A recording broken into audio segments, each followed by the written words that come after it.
Muzaffarnagar police ने operation दहन के तहत बड़ी कार्रवाई करते हुए करीब 10 कुंतल अवैध मादक पदार्थों को नष्ट किया है। 27 मुकदमों से जुड़े इन ड्रग्स की कीमत लगभग 1,70,00,000 रुपए बताई जा रही है। मेरठ के इंसिनेटर में पर्यावरणीय मानकों के तहत निस्तारण किया गया। पुलिस का कहना है कि नशे के खिलाफ अभियान आगे भी जारी रहेगा। देखिए, आज एक गुड वर्क हुआ है जनपद मुजफ्फरनगर में। वो ऑपरेशन दहन के तहत डीजीपी सर के निर्देश के क्रम में एडी जोन सर और डीआई सर के पर्यवेक्षण में और मेरे द्वारा ये एक टीम बनाई गई थी, जिसमें 996 लगभग 1000 किलो नारकोटिक्स का एनडीपीएस का माल था, जो कि इस कमेटी के माध्यम से सुनिश्चित हो गया था, चिन्हित हो गया था, अनुमति मिल गई थी, जिसके तहत आज शुभारती मेडिकल कॉलेज में जो सिनर्जी बेस्ट मैनेजमेंट का जो कंपनी है, उसमें इसका इंसिनरेटर के माध्यम से इसको आज उसका ऑपरेशन दहन में उसका डिस्पोजल किया गया है। निश्चित तौर से ये लगभग 1,70,00,000 का माल था, जो रिकवर किया गया। विभिन्न मुकदमों में विभिन्न 5 थानों से ये बरामद माल था, जिसके आधार पर ये आज कार्रवाई सुनिश्चित की गई है और ऑपरेशन दहन में ये कार्रवाई आज जनपद मुजफ्फरनगर पुलिस द्वारा सुनिश्चित की गई है और इसमें जो भी हमारे पुलिसकर्मियों ने काम किया है उनको पुरस्कृत भी किया जा रहा है।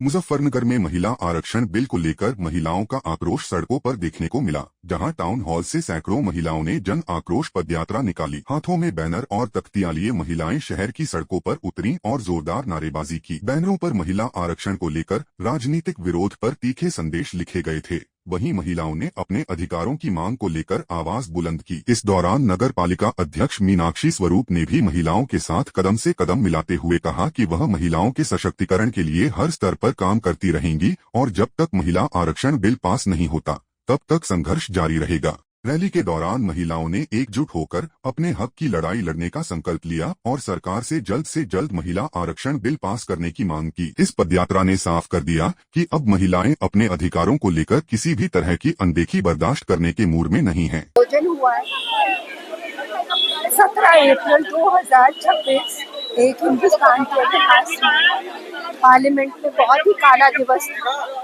मोदी जी ने एक मार्मिक अपील करी थी सभी पार्टी के सांसदों से, सभी पार्टियों के नेताओं से जो विपक्ष में थे, जो घड़ियाली आंसू बहाते थे कि हमें महिला आरक्षण करना है, हम इसके लिए लामबंद हैं। और मोदी जी ने बिल्कुल स्पष्ट रूप में कहा था कि ये जीत मेरी व्यक्तिगत जीत नहीं होगी, ये जीत पार्लियामेंट की जीत होगी, हिंदुस्तान की तमाम करोड़ महिलाओं की जीत होगी और महिला सशक्तिकरण की जीत होगी। लेकिन इन लोगों ने उनकी बातें अनदेखी कर दी, क्योंकि ये किसी भी रूप में गंभीर नहीं थे। चाहे वो ममता बनर्जी हो, चाहे श्रीमती सोनिया गांधी हो, चाहे प्रियंका गांधी जी हो, चाहे ममता बनर्जी हो, ये सब इनका दिखावा था। तो आज पर्दाफाश हो गया कितने गंभीर है ये।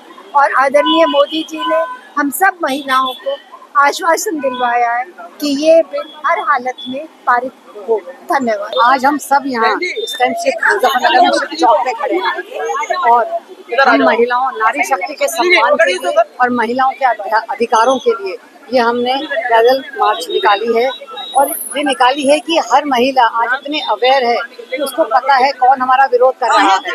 तो जो हमारा विरोध कर रहा है हम उसे कभी माफ नहीं करेंगे। और मैं नगर पालिका अध्यक्ष होने के नाते हर महिला का सशक्तिकरण, सम्मान और अधिकारों को हर स्तर पर मैं उनके लिए काम करती रहूंगी और अपनी टीम से भी काम हम करवाते रहेंगे जब तक हमें ये सम्मान, अधिकार, सशक्तिकरण और महिला आरक्षण का बिल पास नहीं होने।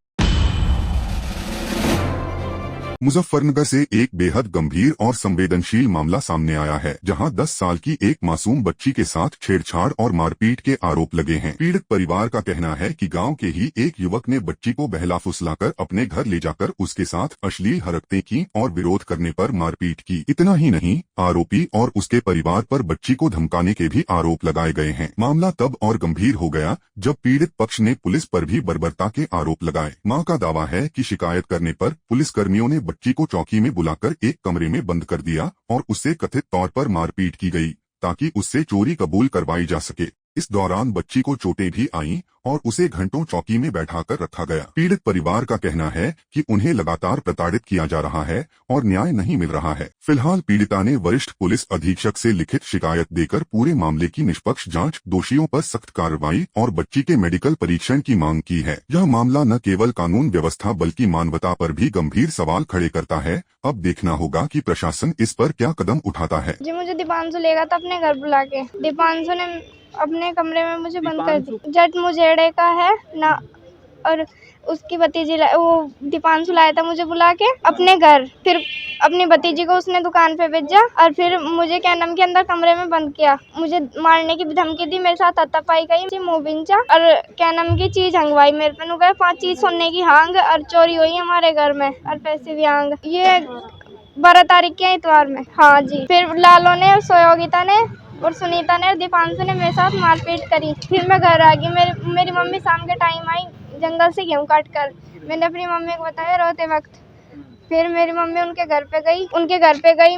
बोले कि मेरी बेटी के साथ ऐसा तुमने करा क्यों, मार पिटाई क्यों करी और तुम्हारे लड़के ने बदतमीजी से बात। फिर मेरी मम्मी ने बोला तुम्हारी दरखास्त दे के आऊंगी थाने में। मारे से पहले वे दिया है। फिर चौकी के पास दे के आए थे अभी मखियाली में। मारपीट करने के बाद में फिर कुछ दिन फिर चौकी पे बुला के हमें और आशीष ने और परवेज ने मुझे कमरे में बंद किया। पुलिस वाले उन्होंने मुझे अंदर कमरे में बंद किया और आशीष ने मेरे फंडे बजाए रबड़ के और चांटे भी बजाए मेरे। जी सर, वे कह रहे थे नुको हंगो, इन चीजों को तुम्हें हांगना पड़ेगा जब तुमने चोरी की। मगर नहीं, हमने चोरी नहीं करी, रियल की है जी। हाँ जी, 12 तारीख की इतवार, 20 तारीख की है ये तो। 19 में बजाया था मेरे, 20 तारीख में बजाया। बस जब हमने रिपोर्ट नहीं करी थी हमारे से पहले हम उन्होंने ही कर दी। हमारा कोई जाने वाला नहीं आता, हम किराए पे रह रहे हैं। मेरी 10 साल है। पुलिस वालों का नाम ले लेके बुलाते थे ना सब, इसलिए जानते हूँ जी। शिकल से पहचान लूंगी मैं। जब दरोगा साहब बुलाते थे ना नाम ले लेके, तो जब पता लगा था उन्हें सजा मिली, अच्छी सी कार्रवाई हो उनके खिलाफ। नहीं, किसी ने भी नहीं किया, हमें कुछ भी नहीं किया। हाँ।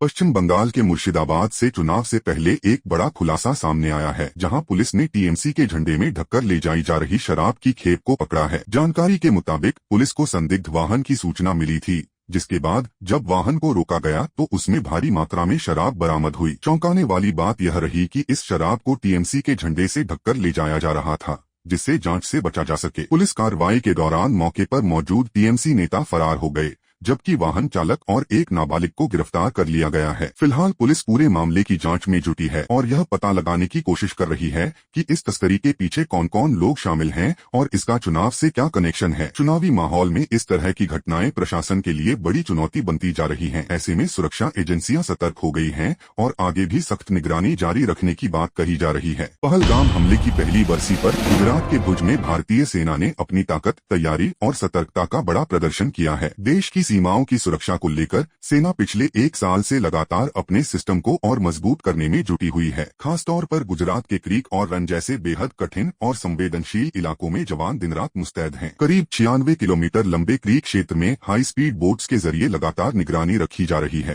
ताकि किसी भी संदिग्ध गतिविधि को समय रहते रोका जा सके। इसके साथ ही एयर डिफेंस सिस्टम भी पूरी तरह सक्रिय है और AL-70 जैसी अत्याधुनिक गन किसी भी हवाई खतरे को नाकाम करने के लिए तैयार है।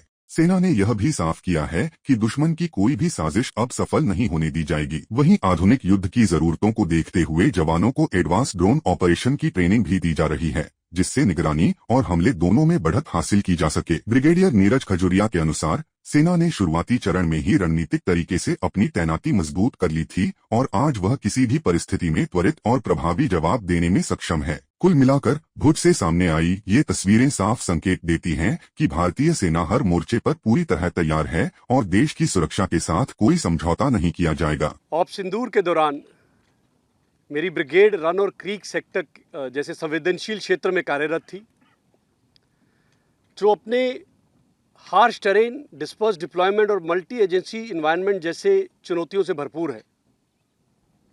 शुरुआती चरणों में हमने तेजी से डिप्लॉयमेंट कर इस सेक्टर की सुरक्षा को सुनिश्चित किया और हमने जानबूझकर डिप्लॉयमेंट को बैलेंस रखा ताकि हम एक सुदृढ़ डिफेंसिव ग्रिड को बनाए रखें और उसी के साथ साथ ये काबिलियत भी रखें कि अगर कोई ऑफेंसिव ऑपरेशंस करने की ज़रूरत है तो उसको भी हम तेज़ी से अंजाम दे पाएं। 7 और 12 मई के बीच में दुश्मन ने अपने ड्रोन्स के साथ हमारे क्रिटिकल मिलिट्री और सिविल इंफ्रास्ट्रक्चर पर सर्वेलेंस और टारगेटिंग करने की कोशिश की। तो हमने यहाँ की पर जितनी भी एजेंसीज़ हैं, जैसे Indian air force, BSF, coast guard, intelligence agencies, civil administration, इन सब के साथ मिलकर उसका मुंह तोड़ जवाब दिया। एक रोबस्ट और मल्टी टियर ग्रिड बनाया जिसके अंदर anti drone systems, army air defence के दस्ते, इंटीग्रेटेड सर्वेलेंस एसेट्स के दस्ते शामिल थे और इन सब ने मिलकर दुश्मन के सभी ड्रोन्स को बर्बाद किया। यही नहीं, हमने सिविल एडमिनिस्ट्रेशन के साथ मिलकर जो हमारे क्रिटिकल सिविल और इंफ्रास्ट्रक्चर है और सिविल पॉपुलेशन सेंटर्स हैं, उनकी सुरक्षा को भी सुनिश्चित किया। ये सब कार्य करते हुए हमने ये सुनिश्चित किया कि दुश्मन की इन सब हरकतों के बावजूद हमारे किसी भी मिलिट्री और सिविल इंफ्रास्ट्रक्चर पर कोई भी आंच ना आए। ऑपरेशन सिंदूर ने सफलतापूर्ण दुश्मन के नापाक इरादों को बर्बाद किया और रन और क्रीक जैसे संवेदनशील क्षेत्र में फर्म ऑपरेशन कंट्रोल स्थापित करने में हमें मदद की। ये ऑपरेशन हमारी जॉइंटनेस, टेक्नोलॉजिकल इंटीग्रेशन, प्रोफेशनलिज्म और हमारे जवानों के फर्म रिजॉल्व को दर्शाता है और यह भी दर्शाता है कि देश के राष्ट्रीय हित में जो भी कदम उठाने पड़े हम उसको तेजी से लेंगे और राष्ट्रीय हित की सुरक्षा को हमेशा सुनिश्चित करेंगे। उज्जैन से एक खास खबर सामने आ रही है, जहां फिल्म अभिनेता और गोरखपुर से सांसद रवि किशन आज विश्व प्रसिद्ध श्री महाकालेश्वर मंदिर पहुंचे और बाबा महाकाल के दरबार में विधिवत पूजा अर्चना की। रवि किशन ने गर्भगृह की चौखट से भगवान महाकाल को जल अर्पित किया और नंदी जी के कानों में अपनी मनोकामनाएं भी व्यक्त की। मंदिर समिति की ओर से उनका पारंपरिक तरीके से स्वागत किया गया, जहां उन्हें शाल और श्रीफल भेंट कर सम्मानित किया गया। दर्शन के बाद मीडिया से बातचीत करते हुए रवि किशन ने कहा कि बाबा महाकाल की दिव्य शक्तियां पूरे विश्व की रक्षा करती हैं और उन्होंने गोरखपुर सहित पूरे देश की सुख समृद्धि और उत्तम स्वास्थ्य के लिए प्रार्थना की। इस दौरान उन्होंने व्यापारिक जगत में बढ़ती ऊंची मानसिकता पर भी तीखा बयान दिया। उन्होंने कहा कि भारत एक विशाल बाजार है और यहाँ के लोगों की भावनाओं का सम्मान करना हर कंपनी की जिम्मेदारी है। अंतर्राष्ट्रीय ब्रांड्स का जिक्र करते हुए उन्होंने स्पष्ट कहा कि जो भी संकुचित सोच के साथ व्यापार करेगा उसका भविष्य भारत में सुरक्षित नहीं है। अंत में उन्होंने नमो पार्वती पते के उद्घोष के साथ एक शक्तिशाली और समृद्ध भारत के निर्माण की कामना की। विश्व के राजा के चरणों में हम लोग आए, ये राजा है तो राजा के चरणों में यही प्रणाम श्री महाकाल से कि समस्त भारत का, समस्त धरती का, समस्त समाज का, समस्त लोगों का कल्याण करे, सबके स्वास्थ्य की कामना की। अपने गोरखपुर के देवतुल जनता के लिए उनके स्वास्थ्य, उनके भविष्य के लिए कामना की और किसी की नजर इस नए भारत पर, इस अद्भुत भारत पे ना लगे, ये महाराजा से कहें यही शक्ति दे। जय श्री महाकाल, महाकाल कल्याण करें। जब भी चरणों में आता हूं मैं धन्य हो जाता हूं। महाराज राजा बुलाते रहें, बस यही कृपा बनी रहे। इतना सुंदर दृश्य है, पूरा भारत इसको देख ले और जो भी इनके दृश्य को यहाँ से भी पा लेता है वो शक्ति, वो ऊर्जा उन तक पहुंच जाती है। हारा हारा महादेव, जय श्री महाकाल। लखनऊ से बड़ी खबर, आईपीएल 2026 का 32वां मुकाबला आज इकाना क्रिकेट स्टेडियम में खेला जाएगा, जहां लखनऊ सुपर जायंट्स और राजस्थान रॉयल्स आमने सामने होंगी। लखनऊ की टीम इस सीजन में अब तक संघर्ष करती नजर आई है और 6 मैचों में सिर्फ 2 जीत के साथ पॉइंट्स टेबल में 9वें स्थान पर है। लगातार 3 मुकाबले हार चुकी लखनऊ के लिए यह मैच बेहद अहम हो गया है, क्योंकि अगर आज भी हार मिलती है तो प्लेऑफ की राह और मुश्किल हो सकती है। वहीं राजस्थान रॉयल्स आत्मविश्वास के साथ मैदान में उतरेगी और लखनऊ की कमजोरियों का फायदा उठाने की कोशिश करेगी। घरेलू मैदान का फायदा उठाते हुए लखनऊ सुपर जायंट्स जीत की पटरी पर लौटना चाहेगी और अपने फैंस को बड़ी खुशखबरी देना चाहेगी। अब देखना दिलचस्प होगा कि क्या लखनऊ की टीम हार का सिलसिला तोड़ पाएगी या राजस्थान रॉयल्स जीत का सिलसिला जारी रखेगी।